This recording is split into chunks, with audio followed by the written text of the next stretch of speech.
Bismillahirrahmanirrahim. Assalamualaikum warahmatullahi wabarakatuh. Ila hadratin Nabi Muhammadin sallallahu alaihi wasallam wa alihi al-kirami wa ashabihi al-adham. Thumma ila abaina wa ummahatina wa ashabil huquqi alaina wa jami'al muslimina wal muslimat wal mu'minina wal mu'minat al-ahya'i minhum wal amwat. Thumma ila sahibil kitab وجميع المسلمين والمسلمات نستغفر الله العظيم لنا ولهم أجمعين. الفاتحة. أعوذ بالله من الشيطان الرجيم. بسم الله الرحمن الرحيم. الحمد لله رب العالمين.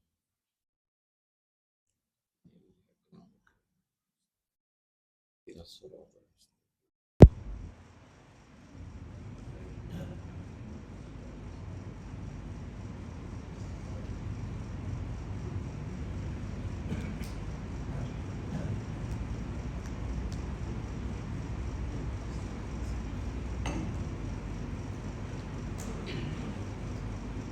الحمد لله رب العالمين.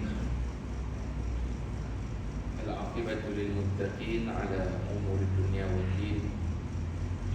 وصلى الله وسلم على سيدنا محمد وعلى آله وصحبه أجمعين. رب اشرح لي صدري ويسر لي أمري واحلل عقدة من لساني يفقهوا قولي. رب يسر ولا تعسر رب تمم بالخير يا كريم. رب أدخلني مدخل صدق وأخرجني مخرج صدق واجعلني من لدنك سلطانا نصيرا. آمين يا رب العالمين. أما بعد.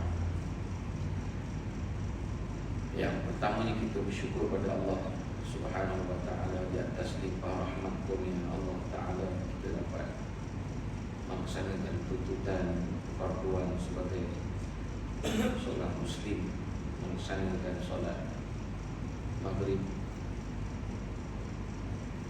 dalam keadaan berjamaah, dan kita syukur pada Allah juga kerana malam dapat kita bertemu dalam majlis yang diberkati oleh Allah Subhanahu wa taala. Duduknya para malaikat yang beristighfar untuk kita. Kelebihan malaikat antara makhluk yang Allah jadikan doa yang tidak ditolak oleh Allah. Kemuliaan doa kita barangkali disekat oleh Allah dengan dosa-dosa kita. Di malaikat satu kumpulan makhluk yang dicipta oleh Allah tidak melakukan dosa, dan doa para malaikat itu diangkat oleh Allah Subhanahu wa taala. Itu kemuliaan. InsyaAllah kita sambung pengajian kita ini, kitab Sidiqun Rabbaniyun karangan Syekh Sa'id Hawa rahimahullah ta'ala. Qala musannif rahimahullah wa nafa'ana bi ulumi kitab.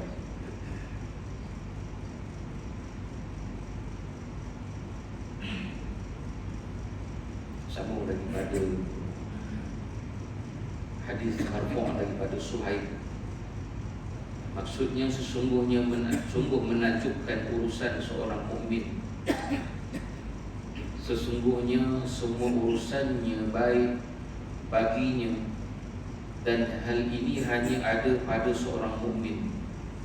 Apabila mendapat sesuatu yang menyenangkan maka ia bersabar, maka hal itu adalah baik. Dan apabila timbul kesusahan ia bersabar, maka hal itu lebih baik. Di hikmah majlis orang beriman kepada Allah Subhanahu wa ta'ala, dia mendapat kebaikan daripada Allah maka bersabar. Sabar untuk kebaikan. Sama juga dalam kita mendapat kesusahan pun kita kena bersabar.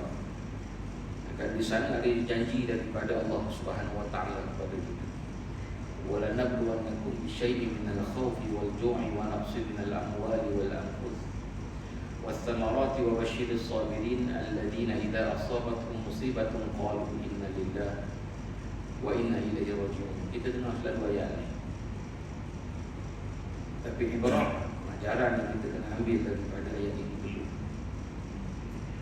Sebab bukan semua orang dapat memahami kenikmatan musibah. Dia beranggapan bahawa musibah itu suatu benda yang menyusahkan, bukan suatu yang kita kena percaya Allah menggantikan itu dengan benda yang lebih baik daripada apa yang kita dapat. Ini kesusahan ataupun kelemahan pada kita lah. Allah sebut dalam Al-Quran, Allah kata kamu pasti dicuba. Kita buka dalam terjemahan lain cara sebut dia, walanabluwannakum bisyai'in, maknanya Allah pasti cuba kamu. Bila kita belajar ilmu tafsir tak kena lah macam mana Allah Ta'ala mesti cuba kita, kan? Allah tak terikat dengan peraturan. Allah tak terikat dengan peraturan. Kita sebagai hamba Allah Ta'ala, boleh saja bagi Allah Ta'ala mengazab orang-orang yang beramal soleh. Boleh saja. Itu akidah kita, i'tiqad kita. Boleh sahaja bagi Allah Ta'ala memasukkan syurga bagi orang yang berbuat maksiat. Boleh saja bagi Allah. Jadi Tuhan ni tak terikat dengan peraturan. Yang terikat dengan peraturan ni adalah makhluk kita. Jadi ulama tafsir kata walanabluwannakum bisyai', maknanya kamu pasti dicuba. Bukan Allah mesti cuba kita, kita yang mesti dicuba oleh Allah. Kita sebagai hamba terikat dengan peraturan, iaitu ujian. Bukan Allah memberi ujian pada kita, tapi kita mendapat ujian daripada Allah Subhanahu Wa Taala. Dan Allah kata dalam Al-Quran, ujian itu hanya sedikit saja, bisyai'in minal khawf, sikit saja yang kita ditimpa dengan hujan. Hujan tak berhenti-henti, banjir. Melaka pun kena banjir, tak terkecuali lah. Di tempat saya pun banjir kilat berlaku. Saya ingat 2 bulan lepas banjir tanah pun kena, baru ni Jasin pun kena. Jadi benda itu jangan kita anggap mustahil berlaku di tempat kita, tidak. Allah Ta'ala berkehendak. Banjir ni betul, ini bukan urusan kita, ini urusan Allah. Tak boleh kita kata kita buat perparitan besar macam mana pun, Allah kata Dia nak beri banjir, tak ada siapa boleh tolak. Tiada makhluk yang boleh menafikan kekuasaan Allah Subhanahu Wa Ta'ala. Ini pegangan dan akidah itu. Contoh negara Arab, kita ni biasa banjir kan, biasa hujan. Arab ni setahun sekali hujan. Contoh Mesir lah, setahun sekali hujan. Jarang hujan. Bila hujan saja tengok orang Arab ni keluar rumah, dia anggap hujan ni suatu rahmat betul sungguh. Dia keluar rumah tu, dia mandi air hujan. Lepas tu orang Mesir ni, tuan-tuan perempuan, ibu ayah semua, orang Mesir ni kita tengok dia, kereta dia capur tak pernah basuh. Tak pernah basuh kereta, tak ada kawas. Kalau tempat kita ni berlambak-lambak kawas, tak sampai 1 kilometer kita jumpa ada kedai basuh kereta. Tapi di Mesir tak ada, di Mekah pun tak ada. Tak ada kedai basuh kereta. Tengok kereta berapa? Tengok kereta berapa? Kita lah, yang kita ni terbalik kan. Jaga kereta betul-betul dengan kereta. Baik. Jadi kerana faktor cuaca dia pun kurang sangat nak jaga kereta. Suasana berabuk. Bila turun hujan, suatu kenikmatan bagi dia. Mereka keluar rumah, baik lelaki, perempuan, kanak-kanaknya, orang tuanya keluar rumah mandi hujan. Kalau tempat kita jangan demam. Kita marah anak cucu kita mandi hujan. Orang sana bila hujan dia keluar ramai-ramai. Bagaimana kita menguraikan itu? Mereka merasakan hujan itu suatu rahmat Allah. Kita bila turun hujan, alamak, baru sedai kain. Perempuan, kalau orang lelaki, Allah, baru basuh kereta. Baru basuh kereta. Pukul 10 pagi baru basuh kereta, pukul 11 hujan, baru basuh kereta. Ini kita. Orang nak ke laut pun susah bila hujan lebat. Tak jadi nak turun ke laut. Sebab dia merasakan itu suatu ujian yang Allah beri pada dirinya. bukan suatu nikmat daripada Allah Subhanahu wa taala. Ini terbalik sebenarnya. Allah Ta'ala menjadikan semua ini adalah nikmat. Macam mana dia menjadi bala? Dia ada tanda-tanda bala. Bala ini apabila diturunkan oleh Allah Subhanahu wa taala apabila kaum itu, negeri itu melakukan maksiat kepada Allah Ta'ala. Dan Allah beri bala ini dalam keadaan keluar daripada kepompong akal kita. Kita nampak ujian ni patut tak macam ni. Ini bukan ujian ini. Ini bukan rahmat lagi. Ini adalah bala daripada Allah Subhanahu wa taala. Kita menginsafi. Sebab tu dulu Covid, Allah bagi kita Covid, dan kita akui itu bala daripada Allah kepada kita. Macam-macam orang kata ni konspirasi.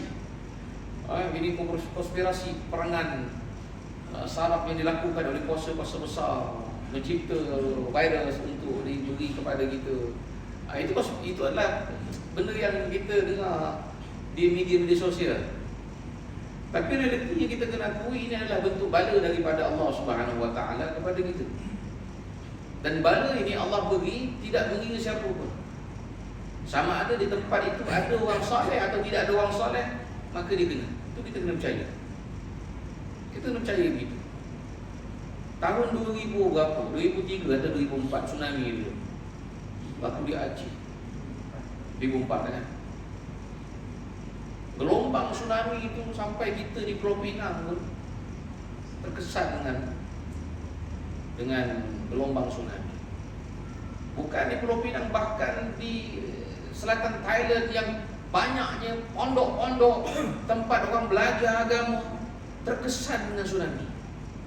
Bayangkan tempat orang mengaji agama tu. Ada babur, kita kata, ada baba dekat situ, ada tok guru dekat situ.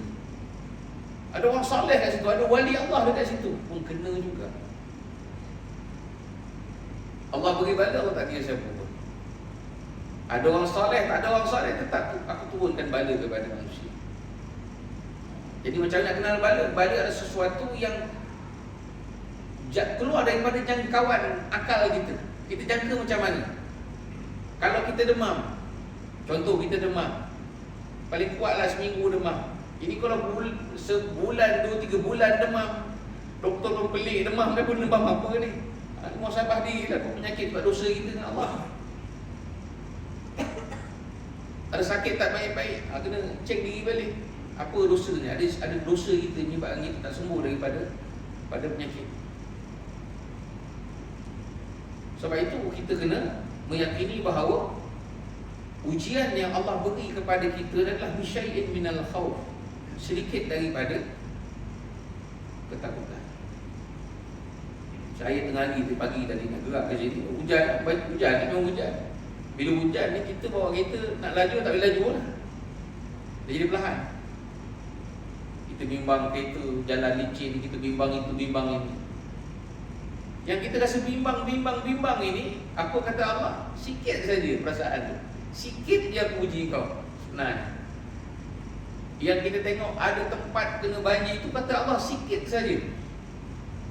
Ada sebab, ada tempat kena mati, maut disebabkan banjir, itu pun kata Allah sikit saja aku uji. Sebab Allah SWT Quran, bisyai'in minal khawf, ketakutan, kita bimbang tu. Perasaan bimbang-bimbang yang ada ni sikit je kata Allah. Macam kita orang biasa, orang kampung, hujan, bimbang, alamak, nitik-nitik air jatuh daripada bumbung.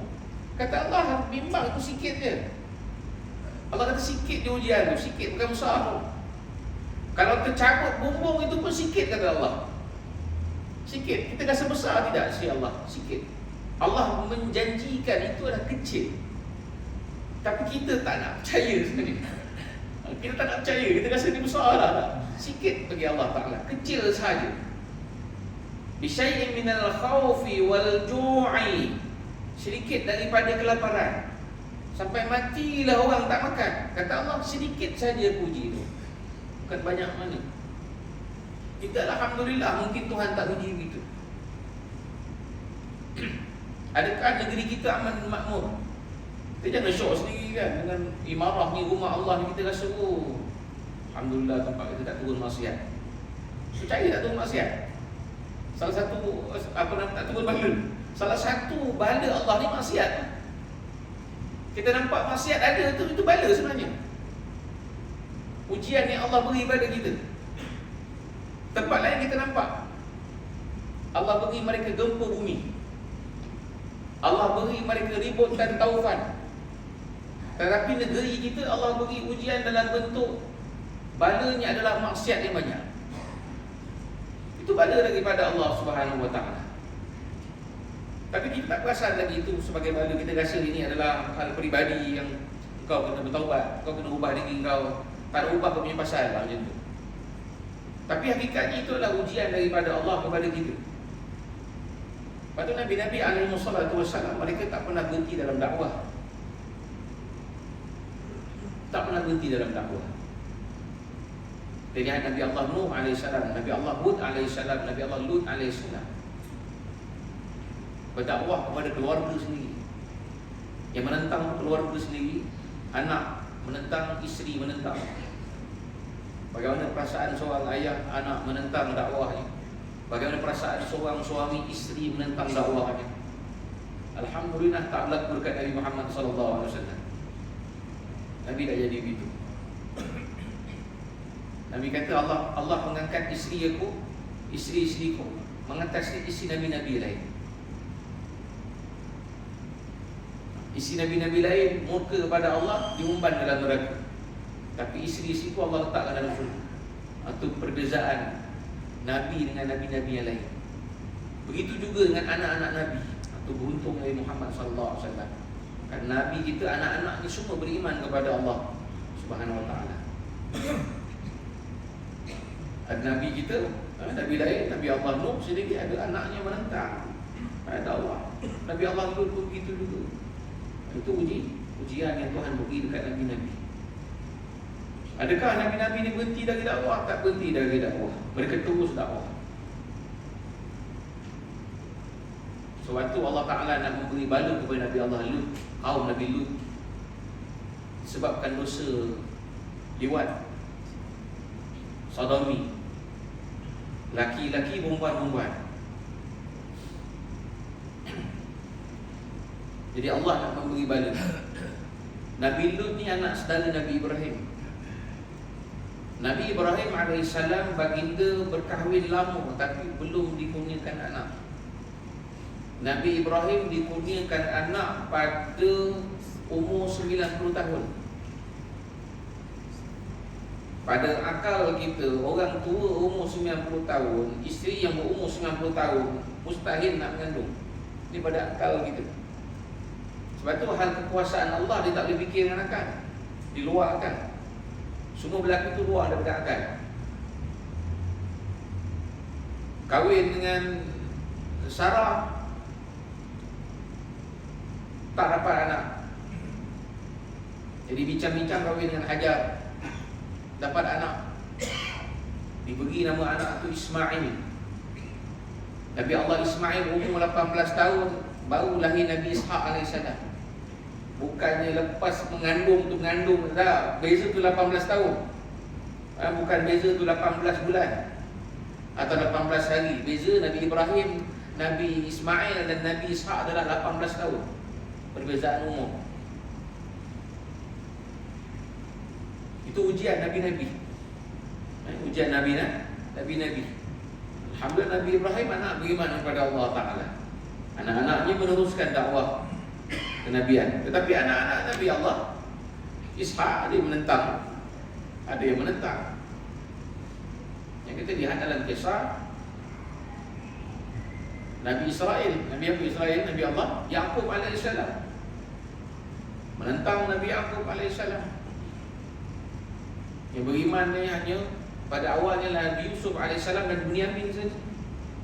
Yang lain tu lambat beriman, menentang Nabi Yaqub AS. Lepas tu dapat anak-anak menentang lagi. Oh, kacau. Sampai ke hari ni menentang tu. Sampai ke hari ni dah. Betul orang Bani Israel ni, Nabi yang mereka puja Nabi Musa AS. Bagi mereka Nabi Musa ni jasa dalam dunia Yahudi itu besar.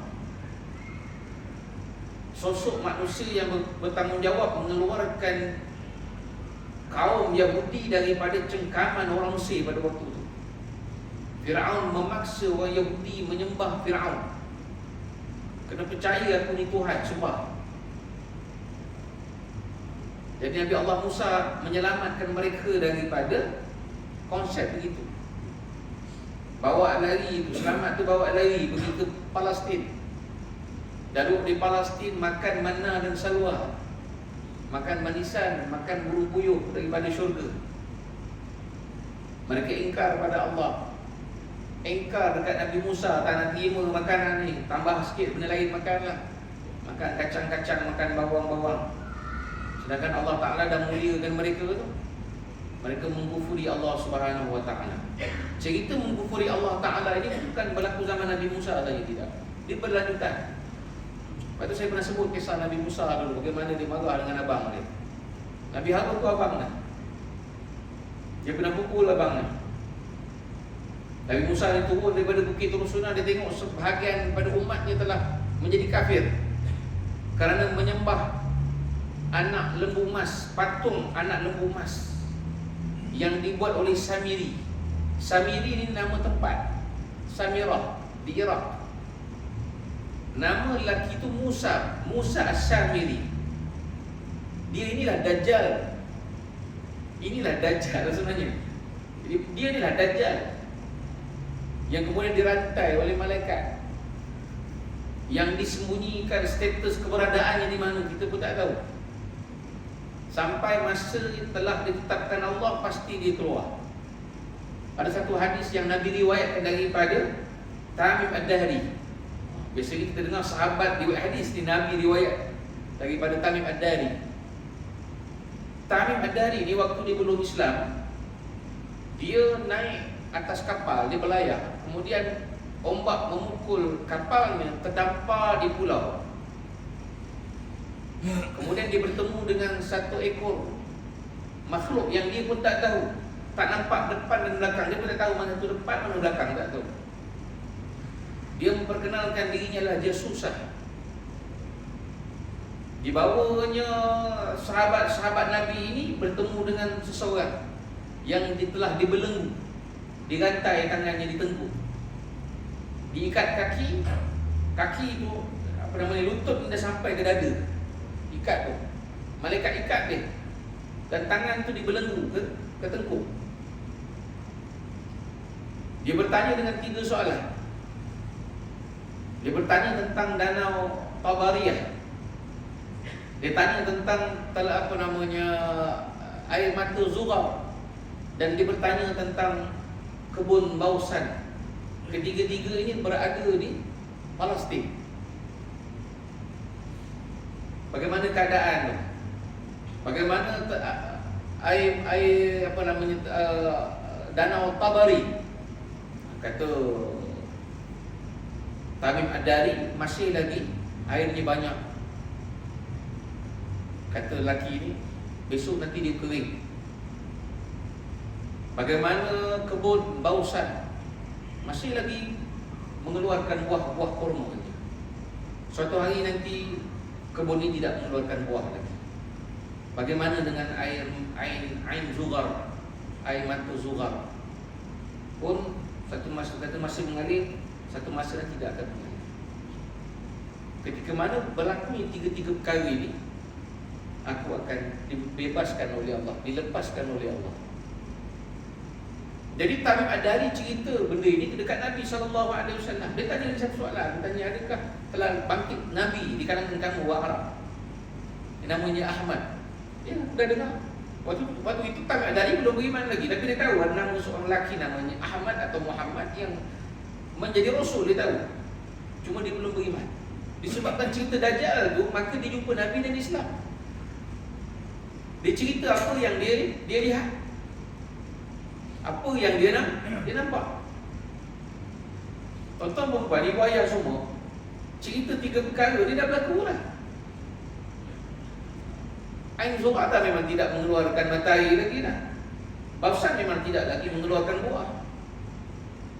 Kurma tidak lagi berbuah di kebun Bausan. Di danau Tabariyah atau Tasik Tabariyah ada air dah mengering. Jadi kita kena percaya Dajjal ni dah terlepas. Cuma dia belum istihari lagi. Dia dah terlepas dah, belum pun tu dah terlepas sebenarnya. Maknanya kita faham step dia, oh dia dah terlepas, memang Dajjal tak nampak pun. Dia bukan macam tu tuan-tuan. Dia bukan keluar-keluar tu cakap, saya Dajjal, main beriman dengan aku. Tidak, pasti ramai takkan ikut. Kerana tanda-tanda kiamat ini berlaku mengikut kepada peringkat-peringkat. Allah izinkan dia keluar dari istihadi, akan berlaku di istihadi. Sebab tu hari ini kita lihat macam-macam berlaku dekat dunia kita. Dekat dunia kita. Sehingga Nabi SAW menggambarkan fitnah Dajjal ni besar dan hebat. Cukup hebat. Nabi kata ikat tangan dan kaki anak dan isteri-isteri kamu, anak perempuan dan isteri-isteri kamu di tiang-tiang rumah kamu, kata Rasulullah. Ikat. Sebab apa? Ini dua golongan, kata Rasulullah. Dajjal datang dia akan ikut. Kata Nabi, dia ikut, dia tak akan patah balik. Dia akan kekal ikut Dajjal. Di bahaya. Nabi kata ikat. Tutup pintu rumah kamu, tutup tingkap jendela kamu, kata Rasulullah. Maknanya satu masa nanti orang perempuan ni terjah keluar. Dia terjah keluar. Sekarang ni dia tak nampak lagi kan.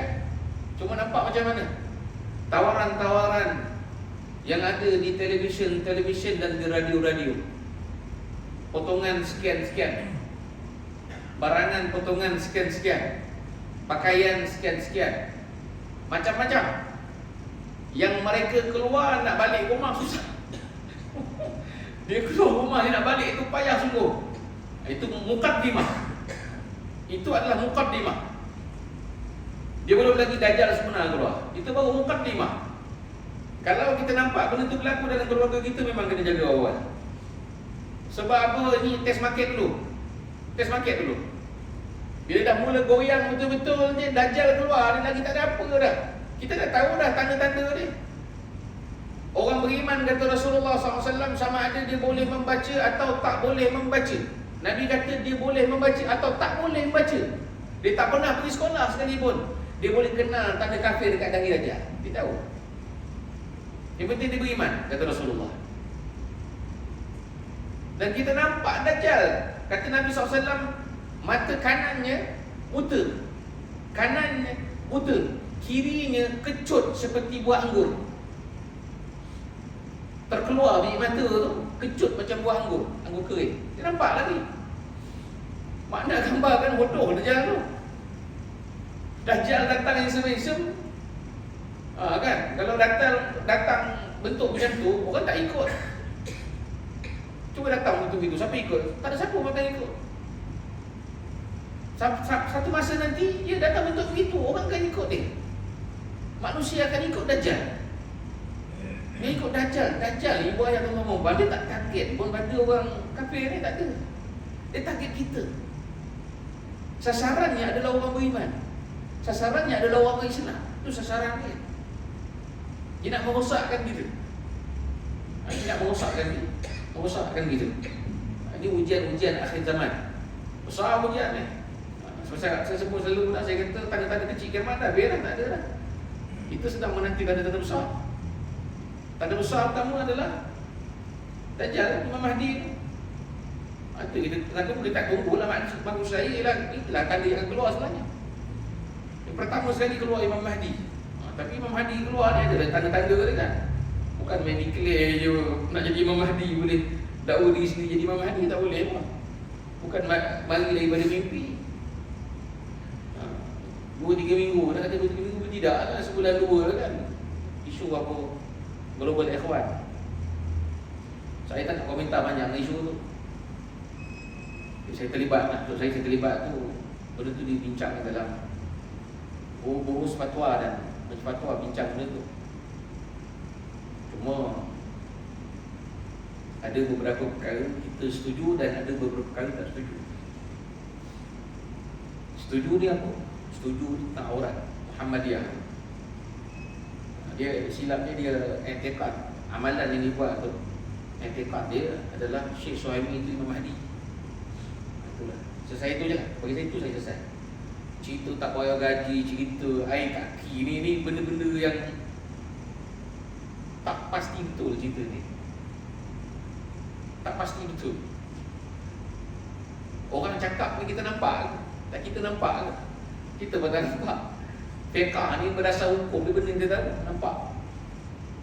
Macam kita nak kata nyai mustakmal, apa bukti mustakmal? Nyai mustakmal lah kot. Boleh kot-kot, mana boleh kot-kot? Macam orang pergi tandas kan? Orang pergi tandas, dia tengok ada air dalam baldi, dia nak guna air dalam baldi tu.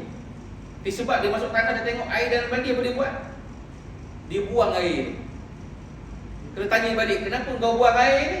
Kot-kot air ni dah terpencik air kencing agaknya. Kot-kot tu kau nampak ke? Kot-kot tu tak nampak pun. Fiqah ni berdasarkan jelas. Nampak tak ada kencing dalam tu? Tak nampak. Tak selesai. Tuan-tuan, air senang 3 benda je. Fiqah jangan cerita 3 benda. Ada bau ke tidak air tadi?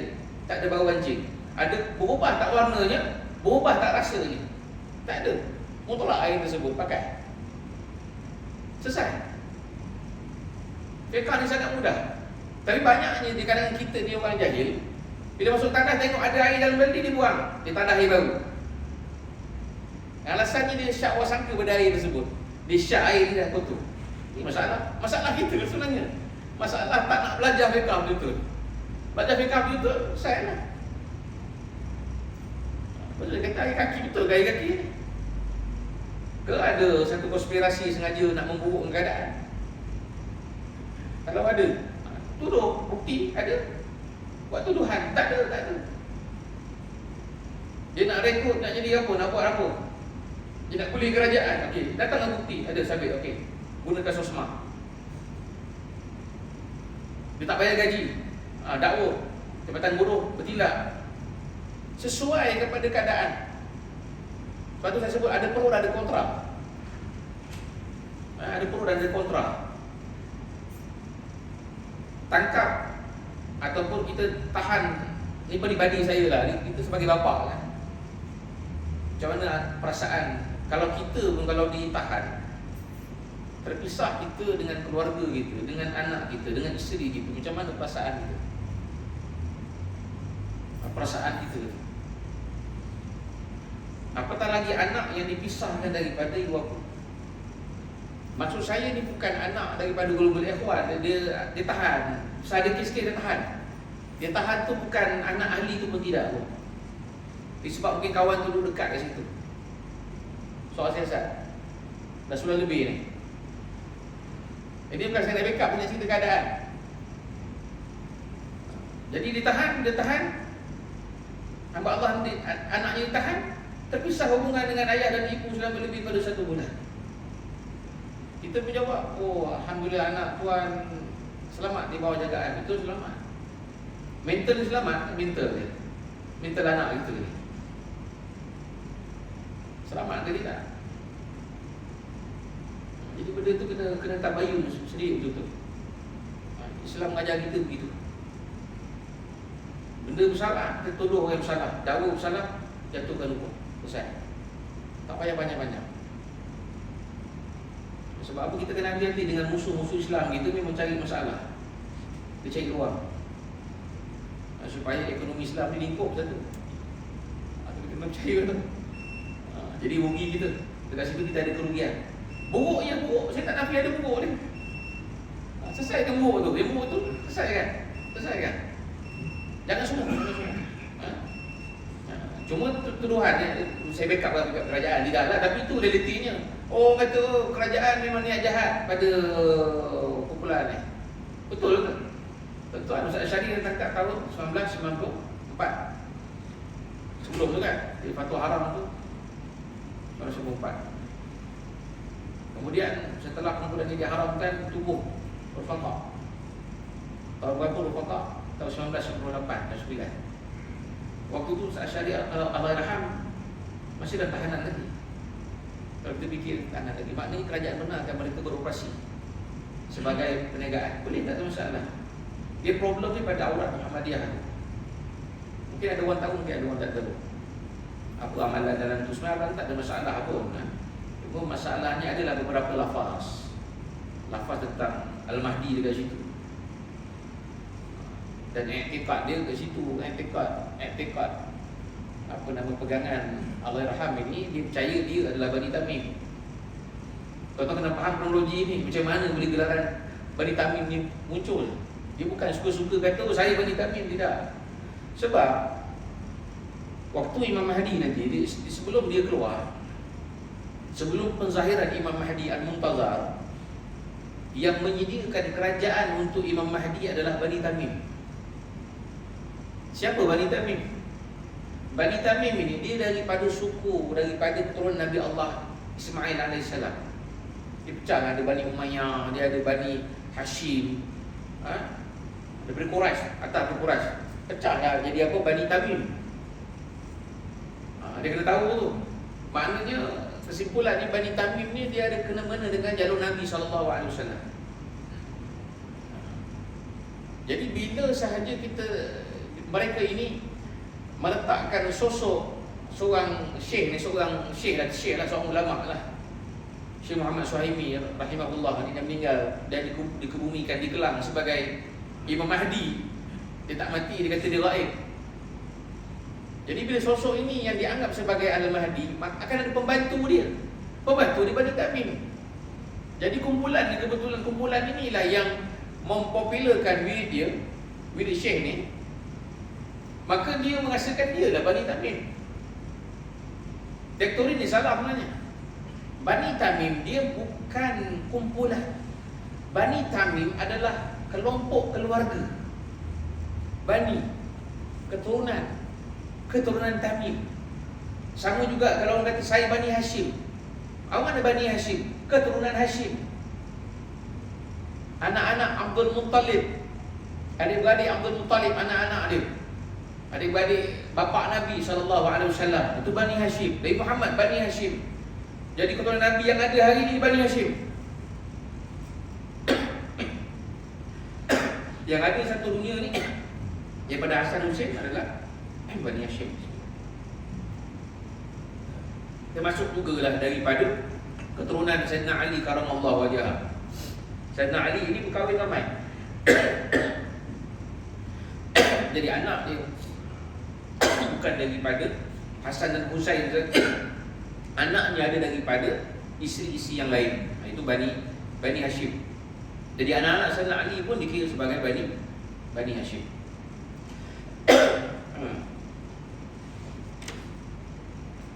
Baik, itu contoh kan. Jadi dia ada cerita kat situ lah. Supaya tuan-tuan faham masalah yang berlaku. Dia ada pecahan dia. Dan sampai hari ini anak-anak dia masih pakai gelaran At-Tamimi. At-Tamimi itu makna Bani Tamim. Tak kena lah. Tak kena lah. Jadi pegangan tak kena lah. Bagi saya tak kena. Tentu ya, betul lah. Di pihak berkuasa agama ni, itu tindakan dia. Macam Pahang mengeluarkan fatwa, itu tindakan dia sebenarnya. Tonton itu jumpa saya bersama Datuk Mufti, dia takkan cakap isu tentang apa-apa lain. Dia akan jawab itu saja, berkait dengan amalan yang lebih, itu saja. Dan kita kena setuju. Orang tak beramal, tak apalah, tak ada masalah. Ajar sesat ni banyak. Kami itu ibu suara, banyak betul yang sesat ni, Melaka ni banyak. Macam-macam pelik. Pawang lah, itu, ini, macam-macam. Ada berubat, buang saka, sekali buang 300. Orang datang demam, saya demam tu, saka. Demam pun saka, bayar 300. Percaya? Jutawan. Kerja dia bagi tahu saka. Saka apa? Saka. Bayar 300. Lepas tu orang kata saya berubat, sembuh. Sembuh ni kerja Allah, bukan kerja tukang ubat. Tadi satu hamba Allah jumpa saya. Dia kata, Ustaz, saya ada orang beritahu saya cucu dia sakit. Dia bawa cucu dia masuk dalam Buddha baring. Tu Buddha baring, tu Buddha, patung Buddha baring. Dekat mana? Tempat Kelantan. Dia bawa pergi, lalu tepi je, masuk dalam kawasan, lalu tepi. Kuasa Allah Ta'ala. Budak ni hilang nangis, tak nangis, sawan tangis, hilang sawan tangis. Jadi dia promosi cerita tu dekat kawan-kawan dia. Kau kalau anak cucu kau menangis, bawa ke situ je. Allah Akbar. Jadi orang bangang jumpa saya, tak boleh. Habis sembuh macam mana Ustaz? Sembuh ni etikat kita Allah sembuh.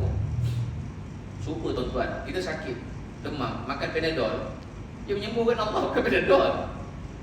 Faham tu? Perbuatan ni boleh ke tidak? Perbuatan tak boleh, syirik pada Allah. Salah. Dosa besar. Tak boleh buat, memang tak boleh buat. Memang tak boleh buat. Baru tak baru bincang juga pasal masalah Kuantan juga ni kan. Tuhan Harun, pengarah Jabatan Harimau Agama Islam Bahang yang tembak mati tu. Dia orang ni dibebaskan. Jadi kita berkata, oh, macam mana boleh bebas? Masalah bebas tak bebas ni, dia masalah undang-undang. Dia masalah undang-undang. Bila tak boleh kena sabitan, dia ada section, dia tak kena, tak boleh buat apa. Dia kata, hukum ni macam dia juga kan. Dia pandai cari hukum yang boleh pusing lah biar. Sama lah kawan. Dapat hukum yang dapat boleh pertahankan kes tu, betul sabitan dia. Sama macam dalam mahkamah syariah. Tuan-tuan tengok nama mahkamah syariah. Jenayah zina ada ke tidak? Ada. Tapi kena pendakwa dia tak bawa section tu. Dia bawa section lain, section khalwat. Kenapa dia bawa section khalwat? Nak tuduh zina bukan senang. Bukan senang. Saksi tu untuk imam, betul nampak zina, saya nampak. Macam mana awak nampak tu? Tanya lah tu nanti besok. Wah, nak explain macam mana nampak tu. Saya percaya dia berzina. Macam mana awak percaya dia berzina? Awak masuk tu dalam keadaan macam mana? Saya nampak, saya dah pakai tuala dah dua-dua tu. Macam mana awak tahu dia berzina? Tak nampak. Buang kes. Tuan-tuan, ni betul ni. Tu punya cara dia. Sebab itu pendakwa raya dia akan buat pertuduhan section berdua-duaan, khalwat. Dia takkan buat apa namanya pertuduhan zina ni, pertuduhan haram. Sebab nak membuktikan tu.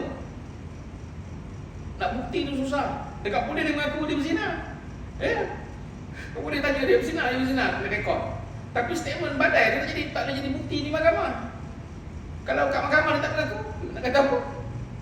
Dia pergi mahkamah. Saya tak mengaku yang Arif. Nampak. Walaupun kat badai tadi mengaku, tak boleh jadi bukti. Ini sistem undang-undang yang ada dalam negara kita. Sebab tu nak buat pertuduhan tu dia kena betul-betul selamat, betul-betul teliti. Kalau tidak nanti besok kawan dia lepas. Jadi tuduh dia berkhalwat. Bukan khalwat dia dulu, dalam tasawuf ada khalwat dia. Khalwat ni mana bersunyi-sunyian. Khalwat tu lah maksudnya bersunyi-sunyian. Jadi bila berdua-duaan tu disunyi-sunyi. Orang tak nampak. Dia dua-dua je dia buat hal. Macam tu. Sebab tu dituduh khalwat. Tapi khalwat dalam tasawuf, khalwat tu dengan bermakna kita nak uzlah. Uzlah ni maksudnya i'tazala ya'tazilu, cerai. Pisah. Kita cerai, maknanya kita pisah dengan keluarga kita. Kita nak tumpu pada Allah Ta'ala. Itu maknanya uzlah. Kita nak beruzlah. Tengah malam nak beruzlah, ambil masa 1 jam. Nak uzlah, nak fikir baca Quran. Walaupun nampak disiplin tarikat tasawuf tu macam ketat, tapi itulah hikmah untuk kita mendekatkan diri kepada Allah Subhanahu Wa Taala. Kerana jalan tasawuf ni tuan-tuan dan puan ibu ada jalan yang terbaik.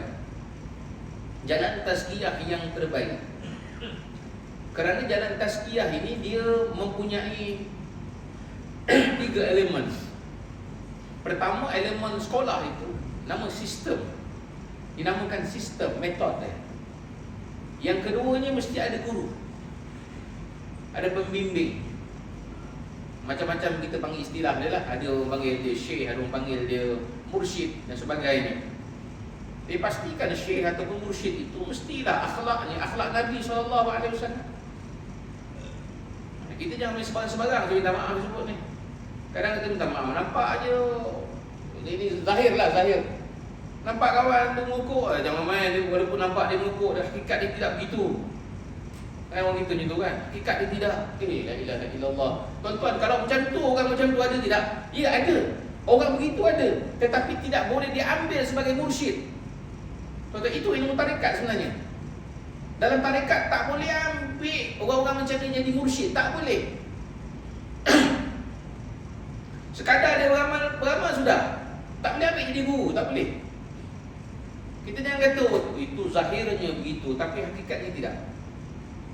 Kalau betul pun berlaku pada dia, dia tidak boleh ambil sebagai mursyid, tak boleh jadi guru gitu. Guru tadi mesti dia mencontohi akhlak Nabi SAW. Tutur katanya, akhlak bicaranya, pergaulannya, semualah. Kalau tak nampak yang sempurna, ambil sebahagian daripada kesempurnaan.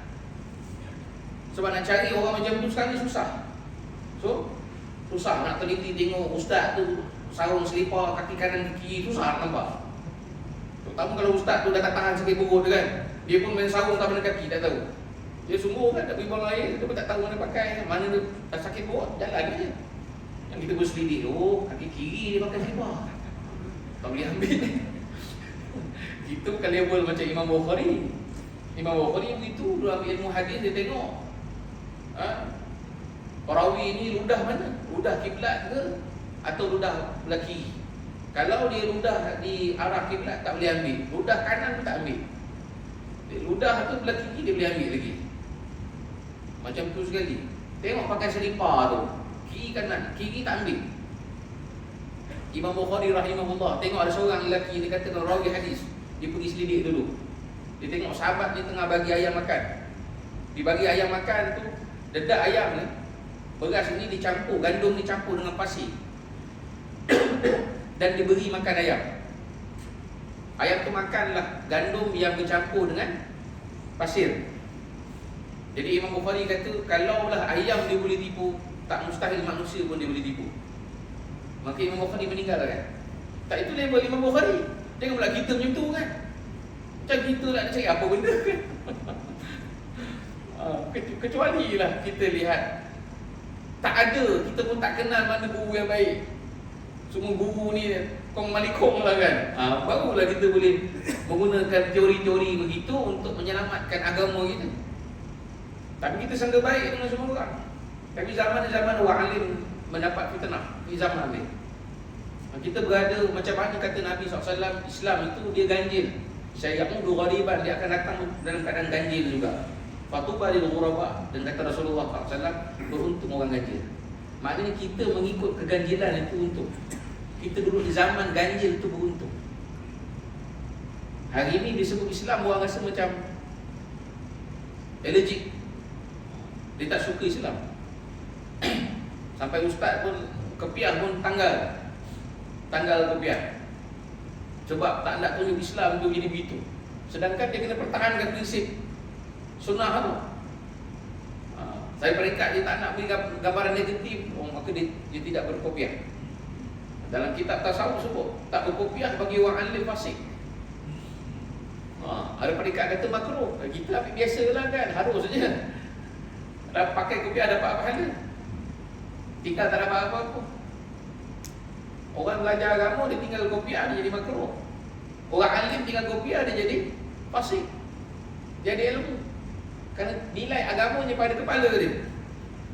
Bila dia meninggalkan, ibaratnya bila meninggalkan serban, meninggalkan kopiahnya, seolah-olah dia meninggalkan agama.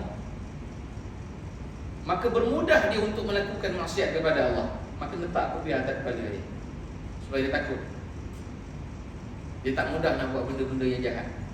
Dia tinggal satu kopiah atas kepala dia. Tujuan untuk berlaku warak.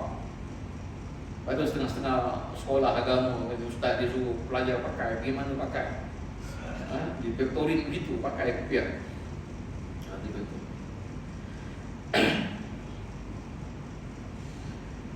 Sikit Ini adalah perbicaraan tentang sabar dan syukur.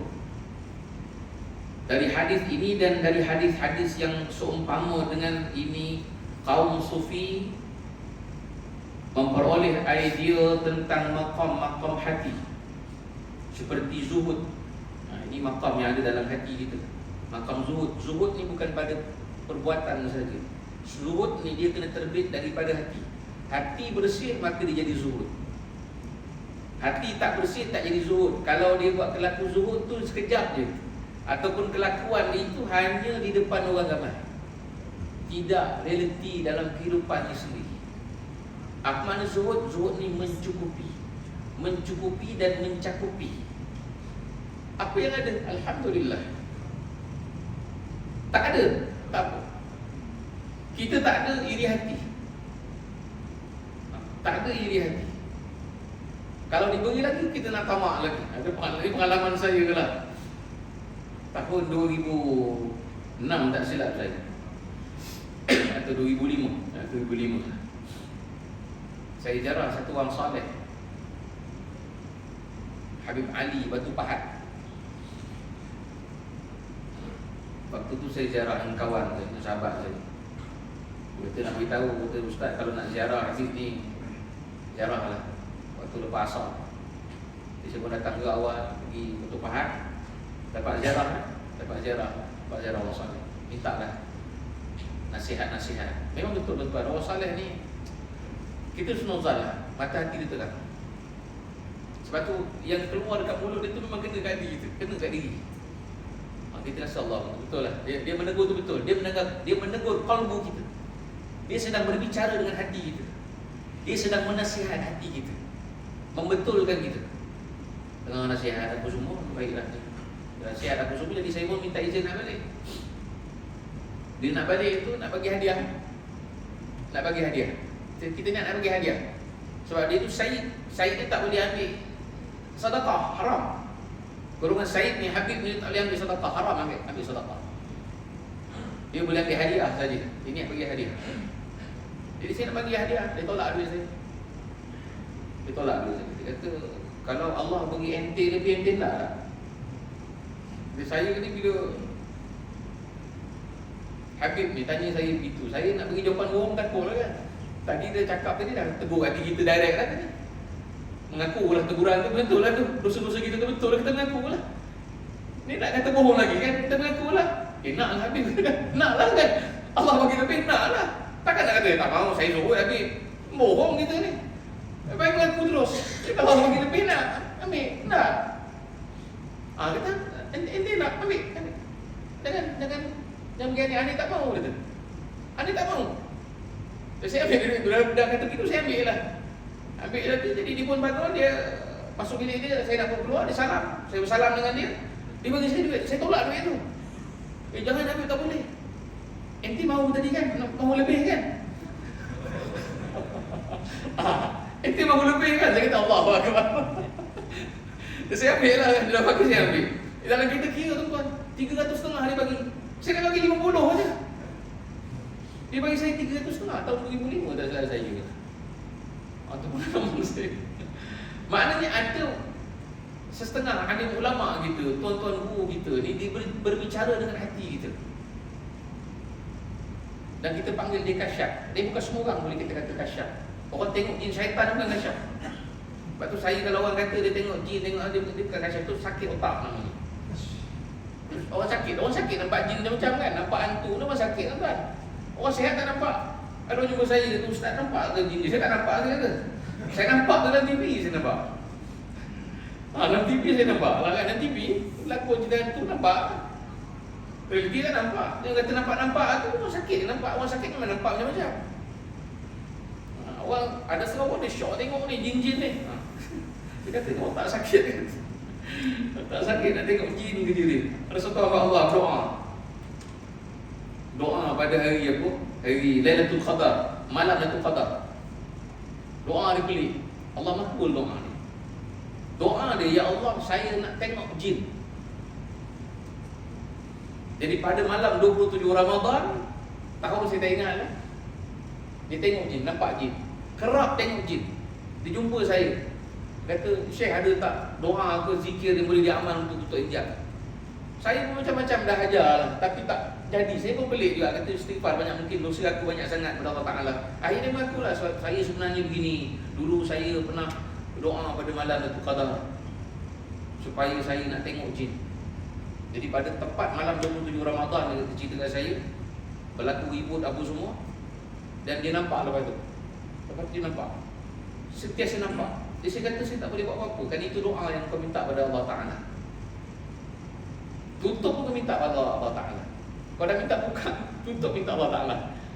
Sebab kau minta buka tu dari Allah, tutup pun daripada Allah Ta'ala. Itu doa bukan. Jangan minta doa bukan. Orang lelaki doa bukan kalau dia berani lah, doa kami lebih. Itu kalau dia berani ya. Allah Akbar. Macam-macam kan. Okey, baik. Jadi zuhud mencakupi dan mencukupi. Cukup dengan apa yang ada. Sama juga makan. Makan pun sekadar dia boleh makan. Ada benda dia nak makan, sekadar makan untuk hidup. Dah tahu dah patah tu kan, makan untuk hidup, bukan hidup untuk makan. Tapi berapa ramai kita mempraktiskan perkataan ini? Kita hidup ni untuk makan ke atau makan untuk hidup? Kan? Makan untuk hidup. Tentang penyakit tu, datang macam penyakit. Ini salah makan banyak nasi. Nasi ialah punca kita kecil manis. Garamlah punca kita darah tinggi. Minyak, lemak, makan daging banyaklah, tetel ni puncanya kita kena jantung. Betul ke? Walhal Allah sebut dalam Al-Quran, kulu washrabu wa la tusrifu innallaha la yuhibbul musrifin. Makan dan minum tapi jangan melampau, Allah tak suka melampau. Salah itu yang makan, bukan salah makanan. Bukan salah nasi, bukan salah daging, bukan salah lemak, bukan salah santan, bukan salah garam, tapi salah kita yang makan. Salah kita makan dalam keadaan berlebih-lebihan. Kita lihat Nabi SAW. Nabi SAW buang najis. Najis Nabi itu dalam riwayat kata sebut besar biji kurma dia. Yang besar biji kurma. Najis kita besar apa? Tak nak cakap apa kan. Bezanya kita dengan Nabi SAW. Nabi makan macam mana? Mencukupi. Pakaian Nabi bagaimana? Cara Nabi berpakaian cukup sederhana. Betul sederhana tapi kualiti tu lah rumah. Betul. Nabi sederhana tapi pakaian Nabi kualiti. Kain Nabi kita, kain kita ni made in China. Saya buat jubah ni, buat jubah dekat Mekah kan. Tempat kat Mekah. Kain tu pun made in Korea. Bukan made in Saudi. Tak ada ni Arab Saudi buat kain. Tak ada pun. Dia buat dengan saya nak kain bakar ni Korea punya. Mana Korea ni? Tengok saya ni Korea punya pakai ni buat ni. Ini buat jubah ni cantik kain ni. Betul lah, tempat kita juga. Kat Asia juga kan. Bukannya Arab Saudi itu mengeluarkan kain. Kita punya serban. Serban kita pun made in China. Made in China. Pakai setahun dulu rumput dah. Tapi serban Nabi, tengok kain serban Nabi. Tahan utuh sampai hari ni. Jubah Nabi kekal utuh sampai hari ni. Tengok nak cerita kualiti kain. Nabi suruh tetapi kualiti. Jadi kita nak kena jaga kualiti tadi tu. Zuhud dia betul. Dia tak ada berkesan dekat Nabi. Nabi tak mencari dunia itu. Kita mencari dunia. Itu bezanya kita dengan Nabi SAW. Zuhud kan. Itu zuhud. Kalau tuan-tuan pakai kenderaan besar, rumah besar, zuhud lah tu. Zuhud lah tu betul. Pakai kereta besar, kita manfaat untuk agama, itu zuhud tuan-tuan. Kalau kita rosak, kita tak sedih. Kerana itu pinjaman Tuhan. Okay. Kita rosak, alamak berapa ribu nak kena keluar lagi kan. Sakit kepala tuan-tuan. Sungguh sakit kepala kan. Kita banyak, kita banyak, memang kita banyak, lebih 10 biji rumah tu. Boleh kata setiap bulan nak kena bayar rotek. Van je 3 biji. Mati rotek kan. Kerja tiap bulan pergi semak rotek punya mati. Setiap kita ni pening kepala. Pening jadi pening kepala. Jadi bila kita terkesan dengan dunia, maknanya belum lagi zuhud yang sebenar. Zuhud ni bukan maknanya dekat rumah tak nak tengok TV, kita jangan duduk atas lantai saja, bukan. Bukan itu makna zuhud. Zuhud ni makna tidak bergantung kepada dunia. Kita cukup dan mencakupi apa yang Allah rezekikan. Imam Malik rahimahullahu ta'ala pernah satu hari beliau salat di masjid dan beliau menunggang kuda yang terbaik, memakai jubah yang terbaik. Dan di dalam masjid tersebut terdapatnya sahabat-sahabatnya. Jadi bila nak solat ini, maka selepas solat sahabat-sahabat ini menegur, kata, wahai Tuan Guru sebagai pemimpin kami, contoh kami. Tapi Tuan Guru datang ke masjid dengan membawa kuda yang cukup bagus, memakai pakaian yang begitu mewah. Apa makna zuhud pada diri Tuan Guru? Ini bukan zuhud, wahai Tuan Guru. Nampak? Sahabat-sahabatnya menegur Imam Malik rahimahullahu ta'ala. Apa jawapan Imam Malik? Kata, inilah zuhud, kerana aku menunjukkan bahawa rezeki yang Allah beri kepada aku menggunakan ia pada jalan yang betul. Aku tidak mempamerkan harta benda yang aku ada kepada manusia, tapi aku pamerkan kepada Allah, kerana Allah yang beri. Maka aku tunjuk di depan dia. Imam Malik sama kawan-kawan dia biasa saja, tapi bila dia solat, pakaian dia lain. Orang ziarah rumah dia, sahabat-sahabat ni bila ziarah Imam Malik rahimahullah akan tanya, nak ziarah sebab apa? Nak bincang tentang hadis Nabi SAW. Untuk beradab ni, Imam Malik ni balik, masuk ke dalam biliknya, mandi, kemudian memakai jubah yang terbaik, berwangi-wangian. Orang pelik betul. Kenapa begitu? Sebab kita nak bicara kalam manusia paling mulia. Aku kena hormat, maka kena berwangi-wangian, aku kena mandi. Kita bukan berbicara politik, kita bukan berbicara tentang lain, kita bicara tentang hadis Nabi. Tengok prinsip alim ulama, hebat, cukup hebat. Imam Malik bersama orang ramai biasa je pakaian, tapi bila solat dia, dia pakai yang cantik. Terbalik kat kita kan, pergi semayang biasa je, kalau boleh pakai pagoda je, pakai kain pelikat. Soal dalam pun tak pakai kadang-kadang kan. Tapi bila hari raya, elok pakai baju Melayu, samping elok tu. Semak tu, samping tu ikat tu, dia punya lipat tu, jangan sengit, jangan keluar, jangan beranak samping tu. Tu kita tu, bukan main lagi hari raya. Sebab nak tunjuk dekat orang, handsome hari ni.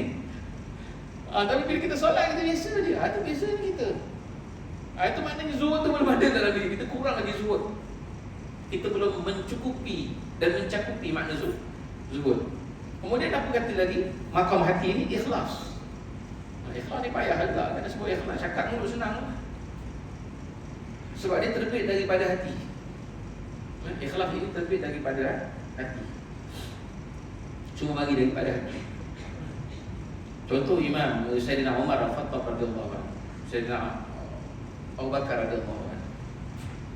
Sayyidina Abu Bakar ni bila dia sedekah, dia masuk poket kanan, dia keluarkan berapa dinar yang dapat, itulah yang dia bagi. Dia tak pernah kira.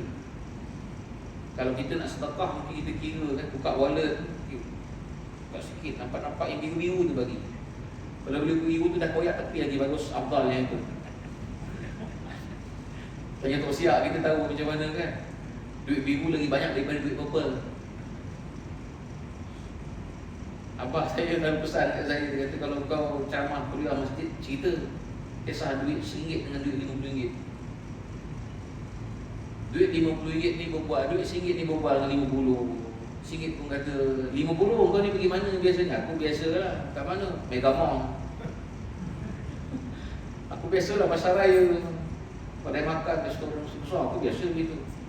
Bila cashier buka duit tau, duit RM50 banyak. Ke situlah duit RM50 kita pergi. RM50 pun tanya duit, kau kat mana? Aku biasa dalam masjid Al-Bukhari, Nurul Aman. Aku di situ. Aku di situ sebab tu Tok Siap masjid. Kalau buka tabung je duit RM1 lagi banyak daripada duit RM50. Ada tapi banyak duit RM1 tu. Dia jadi bertimur-timur tu duit RM1 banyak. Lepas tu kita bising. Kita kata tengok apa gereja besar, apa tokong besar. Kita marah. Kita nak infak pun berkira lagi. Kita nak sedekah pun berkira. Saya minta maaf, kadang-kadang sampai AJK masjid ni jadi macam pengemis pun dia juga. Sampai ada promosi, tuan-tuan infaklah pada masjid. Tuan-tuan, saya tengok video-video ni kadang ada setengah masjid sampai terpaksa ustaz-ustaz ni untuk imam promosi begitu. Saya kata kesian kepada orang ramai. tak alert dan peka. Janganlah kita petikaikan duit ni kita bagi ni betul tidak. Tuan-tuan, kita yakin lah, satu yakin. Yang keduanya, kita percaya duit yang diinfakkan atas nama rumah Allah ini dihabiskan pada jalan Allah. Kalau kita nak bagi infak, dekat mana bagi infak? Di surau masjid yang penuh dengan aktiviti keagamaan. Itulah tempat yang tuan-tuan perempuan nak habiskan duit. Sebab duit-duit itu dihabiskan ke arah itu.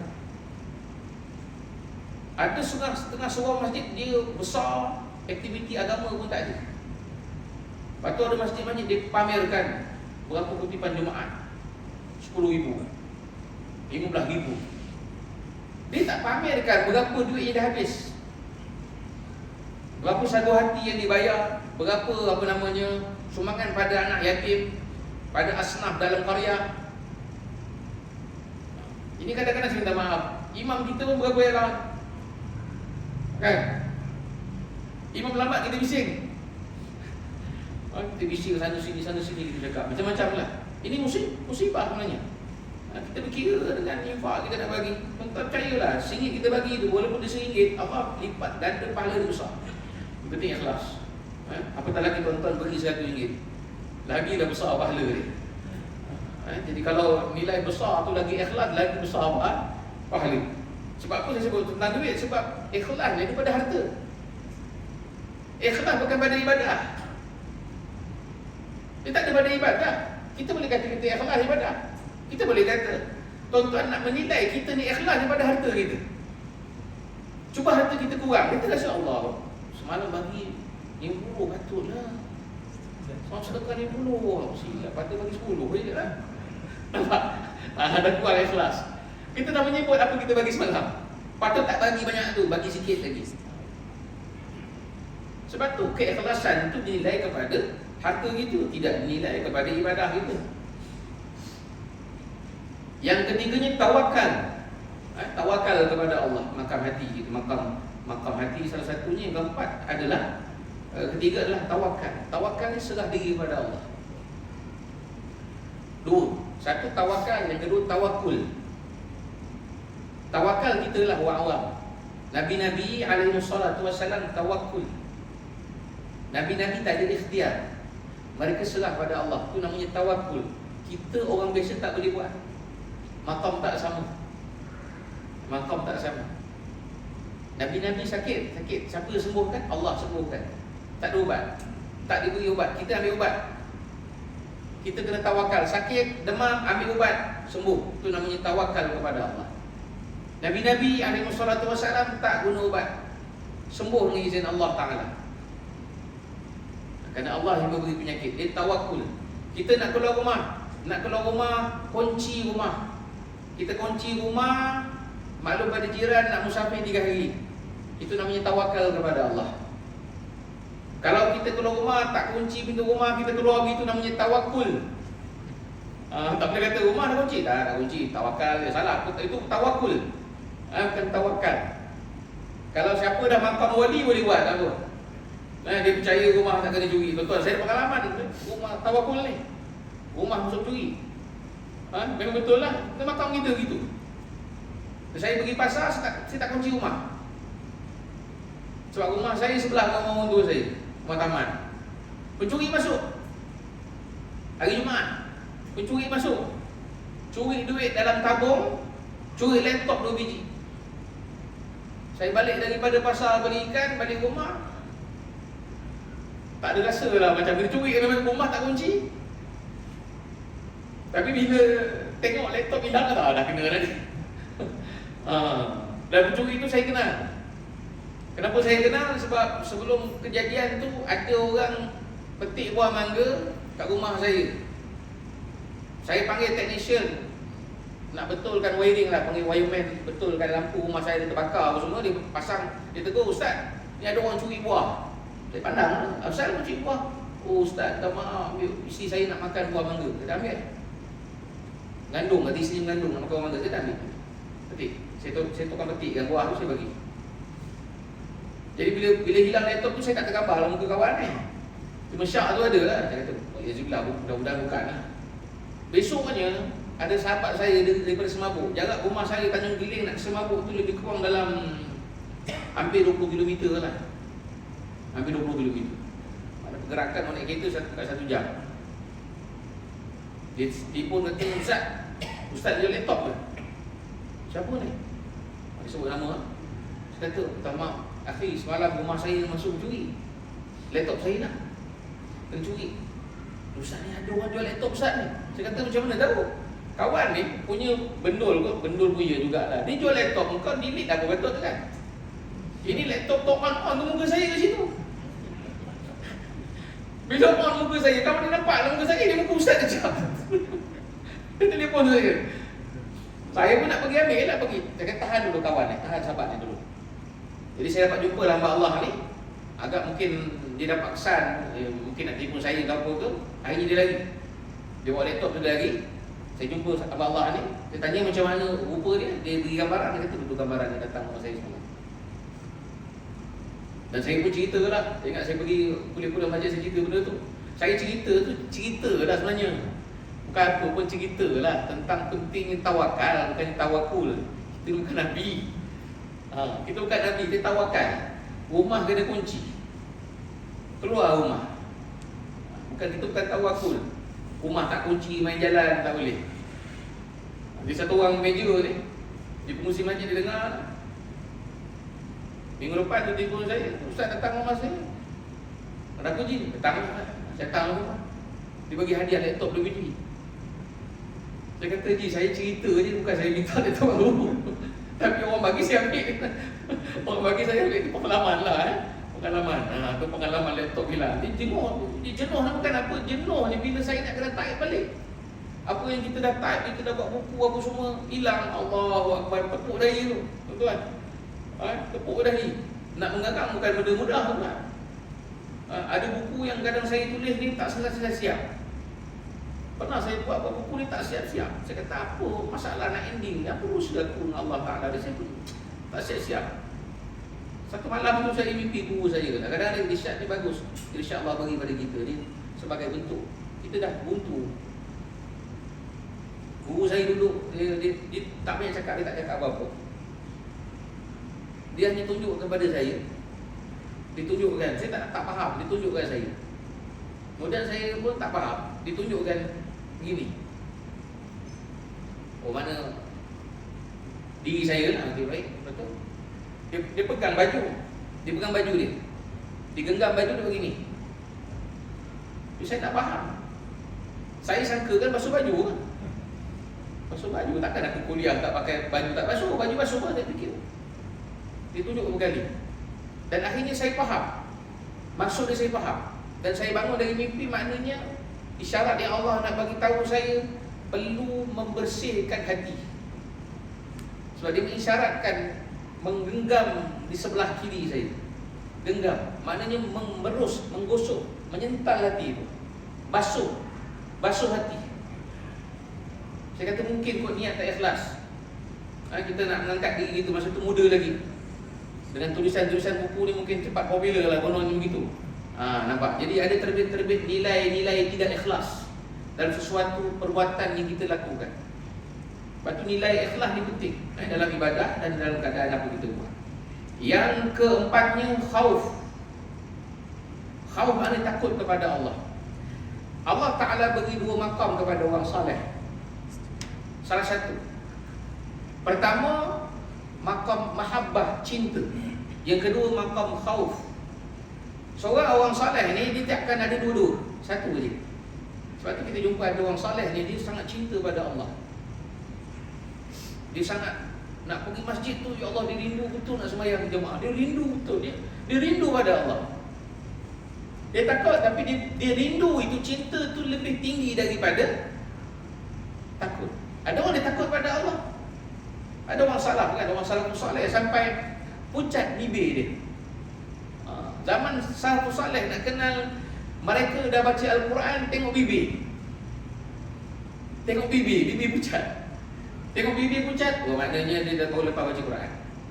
Sebab orang salafus saleh zaman dulu baca Quran sampai pucat. Dia takut kepada Allah. Kita baca Quran saja kan, tak ada rasa apa. Dia nak habis baca Quran. Lagu lagi ke? Dah pandang jam kan? Pandang jam, dia nak habis. Kejap kaki dah ke depan, kejap sila, dah bersilat. Macam-macam cara kita duduk. Itu bezanya kita. Kan? Bezanya kita. Jadi orang soleh ni diberi salah satu maqam. Pertama, sama ada mahabbah, iaitu cinta pada Allah, atau yang keduanya maqam takut, khauf, takut pada Allah. Dia takut sungguh pada Allah. Dia laksanakan perintah Allah tu, dia takut. Tak, dulu tu ada. Cuma mana yang lebih utama? Mana yang menguasai jiwa dia? Sama ada takut ataupun cinta. Yang terakhir adalah roja. Roja yang mana harapan. Selalu mengharapkan kepada Allah. Tidak ada tempat bergantungnya dia hanya kepada Allah sahaja. Dalam suratul Ikhlas Allah sebut qul huwallahu ahad, katakanlah Muhammad, Allah itu esa, Allahus samad, Allah itu tempat meminta. Allah itu esa pertama, yang kedua Allah kata dia tempat meminta. Allah ajar kita minta. Ada satu surah, satu Fatihah kita baca, iyyaka na'budu wa iyyaka nasta'in, kepada Allah kami sembah, kepada Allah kami minta pertolongan.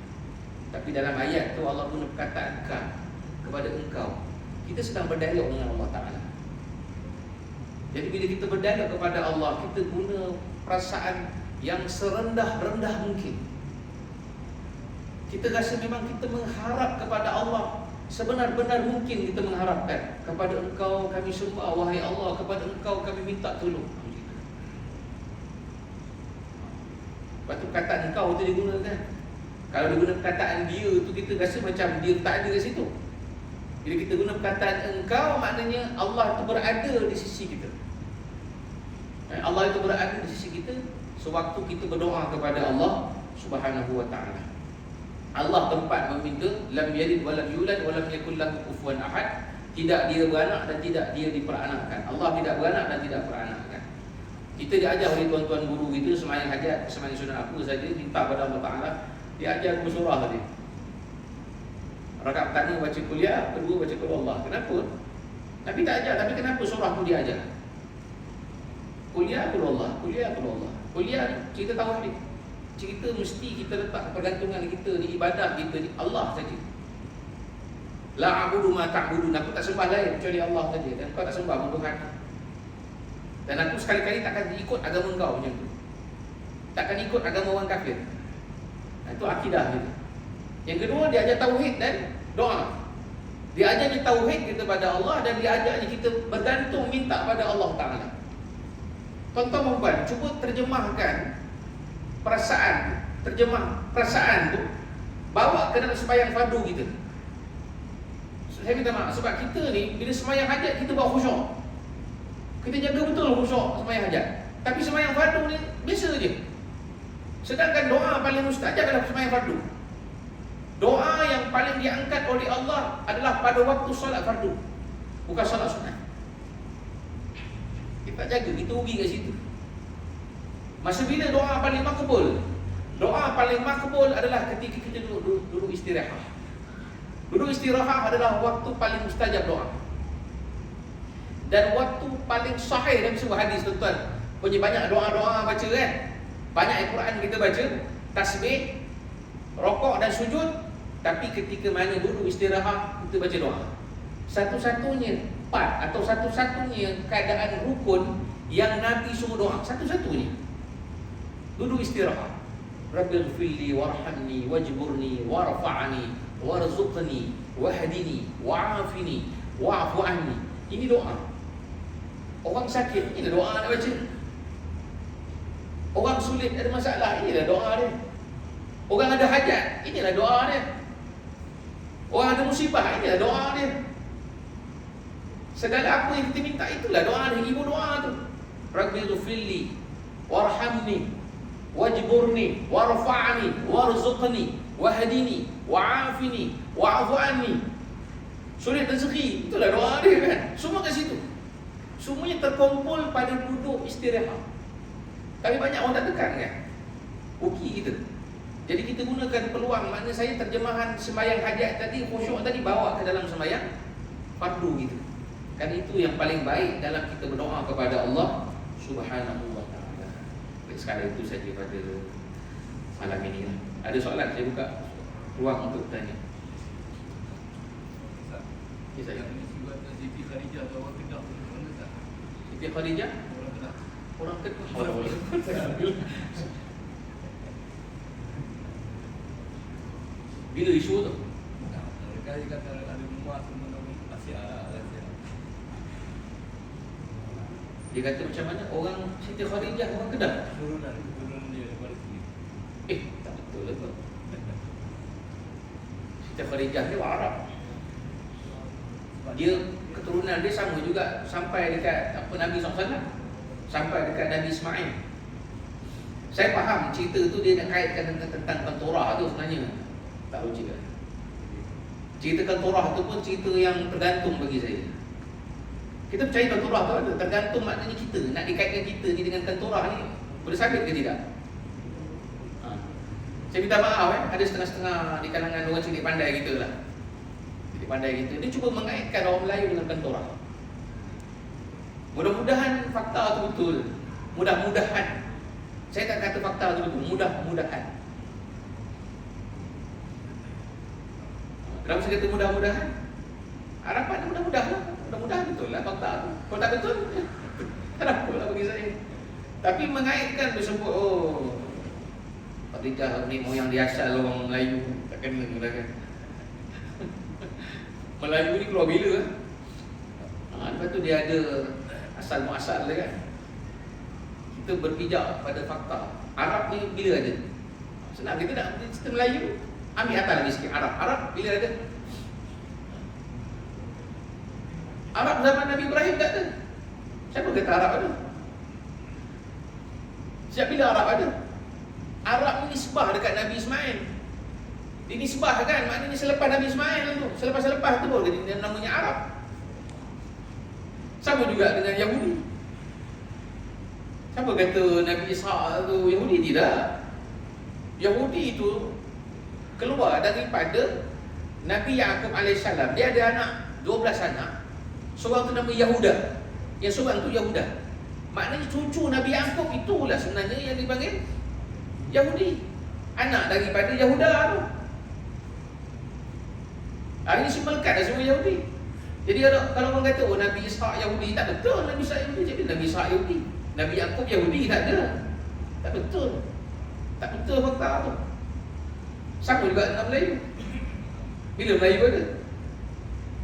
Dia tak kena lah kan. Tak kena lah. Jadi kita cakap ni kadang minta maaf lah kan. Tokoh-tokoh akademik kita ni kadang cakap dekat media sosial. Saya minta maaf tuan. Saya beginilah, orang cakap nak surau masjid ni. Dia kena ingat tu, dia duduk atas kursi di meja. Dia adalah orang yang beramanah. Maksud saya, dia adalah orang yang dipikul amanah dengan perkataan yang keluar dari lisan dia. Dia tidak boleh berbohong dengan apa yang dia cakap. Orang dengar dan orang pakai fakta ni. Bila kait begitu kan dia dah merosakkan nasab Sayyidatina Khadijah. Dia tak cantik lah kan. Terpanggil tak tepat lah. Saya ingat dia tu cerita macam cerita kita sang kancil dengan buaya lah. Jadi begitu lah. Pasal kita faktanya Sayyidatina Khadijah ni Arab. Dia Arab. Saya tahu tu dia nak kaitkan Torah tu. Jadi Torah tu ada kaitan dengan Melayu. Besok kita pun kembang lah. Kita Melayu asalnya Torah. Betul ke kita Melayu? Kita Melayu sebab IC je. IC kita tuan-tuan. IC kita. Saya silap tengok asal entah mana kita, entah Filipin, entah mana, entah Siam, Thailand. Kita pun tak tahu. Rupanya moyang aku Thailand lah, bukan Melayu. Macam nak cakap? Oh, moyang aku rupanya Pakistan lah. Macam mana Melayu? Melayu kita ni sebab perlembagaan kita kata Melayu tak ada biada. Siapa Melayu ni? Melayu dalam negara kita adalah orang beragama Islam. Siapa beragama Islam, dia Melayu secara teknikal undang-undang. Itu undang-undang sebab tuan-tuan, saudara kita Chinese ke Indian ke, bila masuk Islam, anak dia jadi Melayu. Sungguh, anak jadi Melayu. Malah di India, anak pun Melayu. Kau ikut kan anak India lah, jadi Melayu anak tu. Tapi sebab apa kita di Melayu? Sebab perlembagaan kita. Siapa sahaja yang Melayu, dia mesti beragama Islam. Yang mendakwa sebagai Islam, dia mesti berbangsa Melayu. Itu perlembagaan kita. Lepas tu orang dulu kata, masuk Melayu. Mana masuk Islam? Dan Melayu tak boleh pisah dengan Islam. Disebut Islam, dia Melayu, disebut Melayu, dia mesti Islam. Jadi orang Melayu kena sedar, engkau sebagai orang Melayu, engkau mesti ikut Islam. Itu jawapan dia. Perlembagaan tu dah ada lah. Ini Melayu tak nak ikut Islam, masuk air, kan? Islam dia tak nak ikut benda lain. Rasuah dia nak makan. Bukan politik kan, tapi nak sebut sikit tu je lah. Hati-hati. Allahuakbar. Aku li qauli hadza wa astaghfirullahalazim li wa lakum. Wassalamualaikum warahmatullahi wabarakatuh. Bismillahirrahmanirrahim. Alhamdulillahirabbil alamin wassalatu wassalamu ala asyrafil mursalin sayyidina Muhammad wa ala alihi wa sahbihi ajma'in. Allahumma fattihna fid din wa 'allimna ta'wil. Allahumma 'allimna al-kitab bi rahmatika ya arhamar rahimin. Allahumma iftah lana futuhal 'arifin waj'alna min 'ibadikas salihin alladhina khawfun 'alaihim wa lahum yahzanun. Allahumma inna na'udzu bika min 'ilmin la yanfa' wa qalbin la yakhsha' wa du'a'in la yusma' ya rabbal alamin. Sallallahu alaihi sayyidina Muhammad wa ala alihi wa sahbihi wa sallam. Alhamdulillahi rabbil alamin. Taqabbalallahu minna.